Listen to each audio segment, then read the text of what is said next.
RCR, la red que comunica y une al Perú.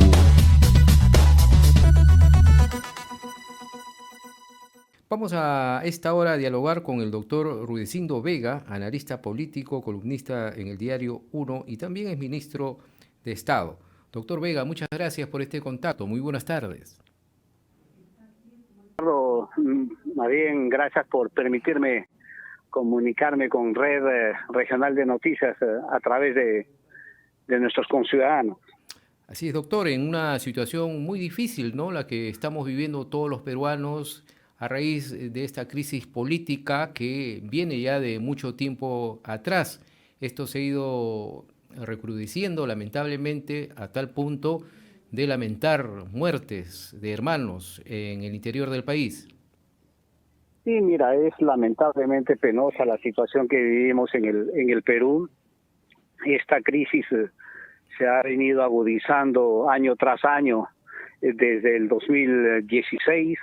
Hemos tenido una agudización tremenda el 2022, que terminó con un fallido autogolpe y con una nueva presidenta. Y el 2023 no solamente es una continuación dramática, dura, terrible de esa crisis, sino que esta se ha agudizado, ¿no? Mira, hoy en promedio tenemos que el gobierno de la señora Dina Boluarte tiene 1,5 muertos por día. Eso ni en los mejores momentos se nos ocurría, ¿no? Si uno compara los últimos 32 años, podríamos decir que en los últimos 32 años, después de Fujimori, es el gobierno de Dina Boluarte en tan poco tiempo la que tiene más muertos. Por la forma como se ha presentado el gabinete Otárola, en quien yo tenía mucha esperanza y mucha expectativa, por la forma y por lo que ha dicho, en realidad hace pensar muy poco de un mensaje tranquilizador, de un mensaje a la cordura. Lo que él prácticamente nos ha señalado es que la militarización, el estado de emergencia, las cosas se van a mantener y se va a combatir mantener el combate a la protesta social, y en la forma en que se está dando tanto la protesta como la respuesta estatal, lo desgraciado que nos puede ocurrir es que hayan más muertes, hayan más violaciones de derechos humanos. Mira lo terrible que es para el país. El día de ayer, justamente cuando el presidente Otárola iba al Congreso a pedir su investidura, la fiscal de la Nación, la Fiscalía, iniciaba una segunda investigación por genocidio, homicidio calificado y lesiones graves a la presidenta Dina Boluarte, al premier Otárola, al ministro del Interior y al ministro de Defensa y sus antecesores. O sea, fíjate la situación terrible en la que estamos envueltos, al gobierno que tenemos, y lo peor de todo es que el clamor popular, que es elecciones adelantadas al 2023, sobre eso el premier no dijo una sola palabra. Fue, si quieres, la demanda más importante del país no es tomada en cuenta. ¿Eso qué te demuestra? Te demuestra que este va a ser un gobierno con un desprecio a la reivindicación y al pedido ciudadano muy grande. Y eso seguramente se va a ir agudizando los próximos días. Ahora, doctor, aparentemente pues no se da esta imagen porque esta fue la primera salida, la respuesta del Poder Ejecutivo ante estas muertes, la primera declaración que se dio de parte del doctor Otárola, en donde calificó incluso todas estas protestas en Puno como una resaca del golpe de Estado y responsabilizó al expresidente Pedro Castillo. ¿Pero usted cree que este pronunciamiento lo debió realizar la propia presidenta de la República, Dina Boluarte, porque no se le vio?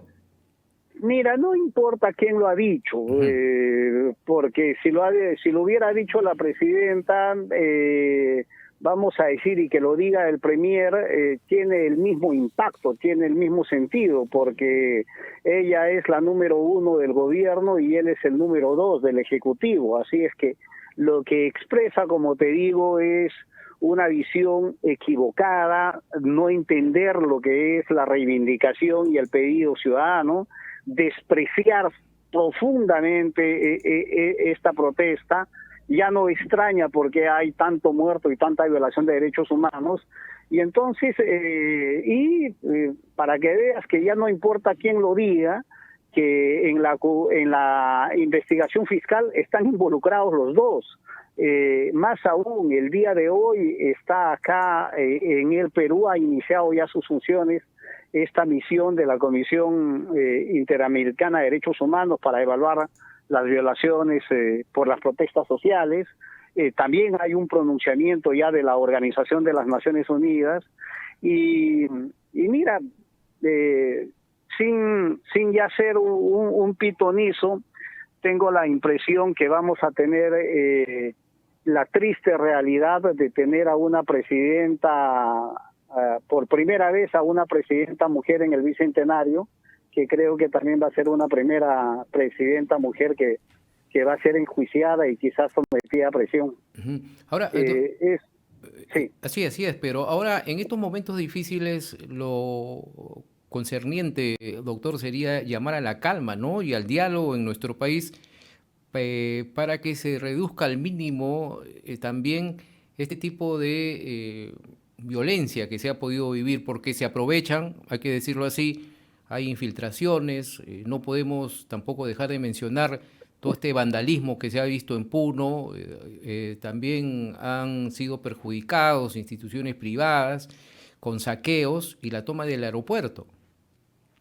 Sí, mira, en las protestas de este tipo hay un poco de todo. Hay gente prontariada, hay gente delincuente, hay gente radical, hay gente moderada y hay gente que solamente expresa su opinión política de protesta. O sea, hay de todo.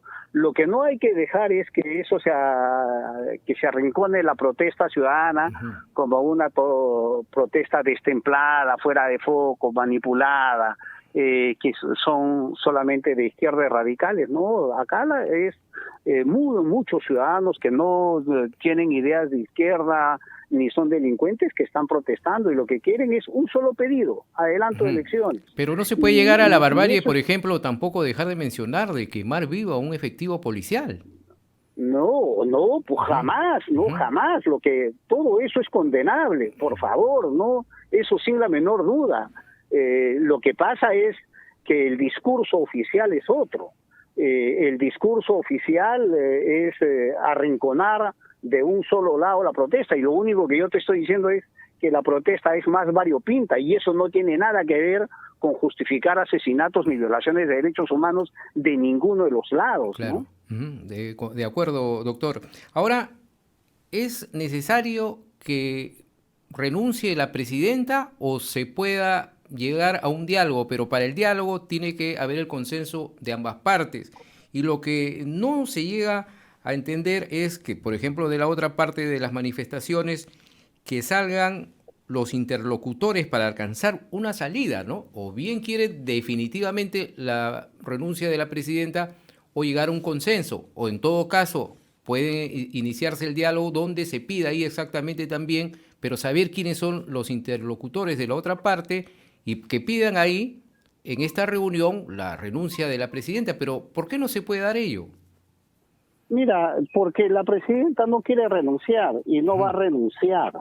Esa es la situación más clara que podemos tener nosotros en este momento en el país. Lo único que queda es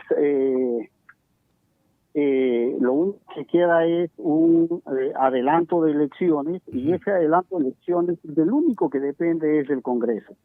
Pero este es un Congreso que tampoco quiere escuchar, que tampoco quiere entender, y por eso es que ellos no lo van a plantear. Si por el Congreso fuera, se quedarían hasta el 2026. Claro, es una situación Entonces, compleja porque renuncia a la presidenta. ¿Qué viene, doctor?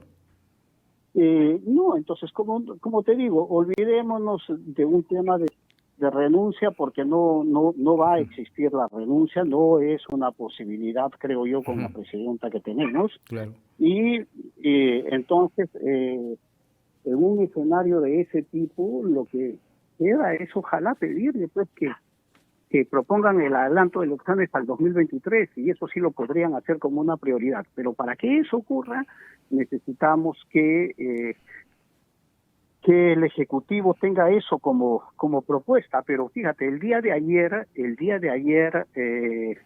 en su presentación en el Congreso, si los ciudadanos han hecho el seguimiento, ¿cuántas invocaciones hizo el premier Otárola o referencias hizo el premier Otárola al adelanto de elecciones?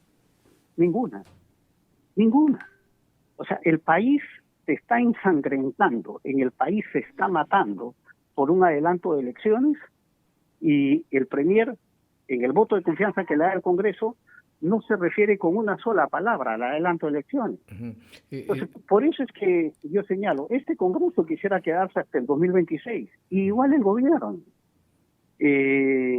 Y ojalá no tengamos el terrible dolor y sorpresa de que en marzo no se ratifica el adelanto de elecciones y nos quedamos peor todavía en el limbo de tener este gobierno sin fecha de término. Eso sería ya pues una situación ya más alarmante, ¿no? En el cual la convulsión en diversos puntos del país se puede incrementar.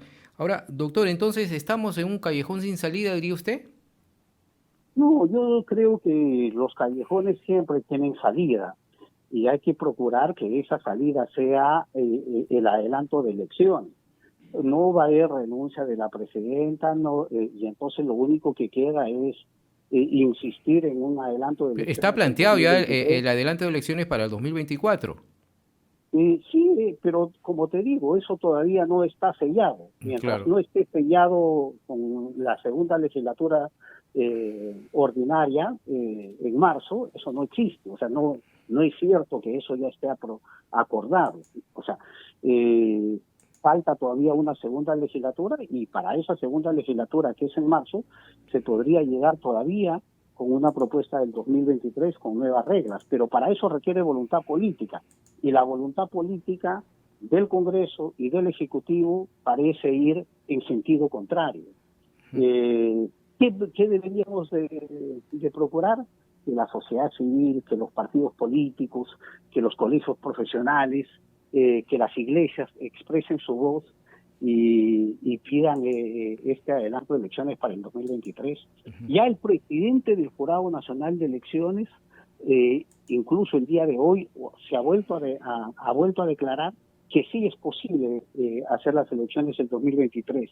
Y claro, y que lo único que esperan es que se definan los plazos. Y claro que es posible, y claro que es factible. El asunto es la voluntad política. Eso, ahí está centrado todo, lo ha dicho usted bien claro, la voluntad política, ¿no? De poder se puede, pero si es que hay voluntad política, y no vemos eso, parece, tanto en el Congreso como en el Poder Ejecutivo. Sí, por eso insisto en señalarte que el Congreso y el Ejecutivo, que son los dos que están gobernando ahora, hoy Dina es un claro gobierno de derecha respaldado por las bancadas de derecha, respaldado por los militares y con el apoyo de la gran prensa nacional. Eso es Dina. Y entonces... ¿Usted también reafirma que este es un gobierno cívico-militar? Mira, yo no solamente te diría, yo me he negado hasta hace poco a decir que es un gobierno cívico-militar, pero después de lo visto y escuchado ayer al premier Otárola, puedo decir que es ya la asunción de un gobierno cívico con el respaldo militar abiertamente y de derecha, así de claro. No, acá no hay tinte de izquierda, no hay tinte de centro, no hay nada de eso. Este es un gobierno abiertamente de derecha, encaminado a ser cívico-militar. La han absorbido entonces a Dina Boluarte al otro extremo, ¿no? Porque ella era, respaldaba pues a Pedro Castillo, un hombre de izquierda. Ella también postuló con el presidente Castillo, expresidente Castillo, a gobernar, y ahora se habría ido al otro extremo, entonces. Sí, eso yo lo he venido escribiendo hace mucho tiempo, pero además de decirte, no es una presidenta que ha sido absorbida, es una presidenta que conscientemente ha pactado un gobierno de ese tipo. O sea, acá no es que ella inconscientemente fue jalada y fue llevada y ella terminó envuelta en ese escenario, no. Ellos han venido conversando, organizando, pactando la sucesión a Castillo, y es producto de esos acuerdos previos. Ella lo que está es cumpliendo acuerdos previos para asumir el cargo de presidenta, y esos acuerdos previos han sido con la bancada de la derecha. O sea, y eso tiene que ver mucho con lo que la gente y los ciudadanos también miran y ven como una deslealtad y una traición. Ya no solamente a Castillo, que eso puede ser para mucha gente comprensible y entendible, sino es la traición a las propuestas. Ella participó en un partido con una propuesta diferente a la que hoy ha asumido desde el gobierno, ¿no? Y eso termina siendo penoso para legitimar en el país. Bien, doctor, muchas gracias por esta participación aquí en RCR. La voluntad política, como usted lo dice, es muy importante, imprescindible en estos momentos. Muchas gracias, y vamos a estar seguramente en otro momento dialogando aquí para todo el país. Muy amable, Lizardo. Gracias. RCR, la red que comunica y une al Perú.